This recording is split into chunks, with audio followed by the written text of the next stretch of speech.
आसतु शुणा एक प्रेरणादायी कहानी। गल्पर ना तीनोटी उपदेश। अनेक दिन तलर कथा। सागरपाटण नामक गाँव में जड़े साधु प्रकृतिर लोक थिले। तांको नाम जयदेव आचार्य।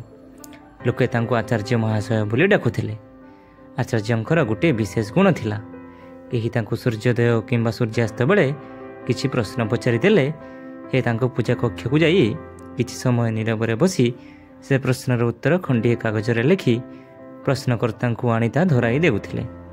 साधारणतः तांको उत्तर रे लोकमानंकर बहुत उपकार हेउथिला। लोके एथिरे खुशी होई तांको पुरस्कार देउथिले। से जहा पाउथिले ताको सत्कार्यरे तथा अन्य मानक सेवारे से लगाउथिले। दिने श्रीधर दास नामक जड़े विशिष्ट व्यक्ति आसी आचार्य को कहिले, महाशय मोर कौनसी प्रश्न नाही, किंतु मते किछि उपदेश दियंतु। आचार्य पूजा कक्ष को जाई एटारु खंडीय कागजरे तीनोटी उपदेश लिखि आनी श्रीधर दास को दाह देले। श्रीधर दास खुशी होई आचार्य को 300 टंका देले। घर को आसी से उपदेश तीनोटी पढ़िले। प्रथम उपदेश थिला, कौनसी कार्य फलवती हेबा पूर्वरु अत्यंत प्रयोजन न हेले से विषय काहाकू भी किछि कहबो नाही। द्वितीयटी थिला, यदि दीर्घ बाट जाउथुवा बेले बाटरे बसी खाइबा दरकार हेबो तेबे बाट ठू टिके दूर को जाई बसी खाइब। काहारी सहित हठात बाजी मारिब नाही।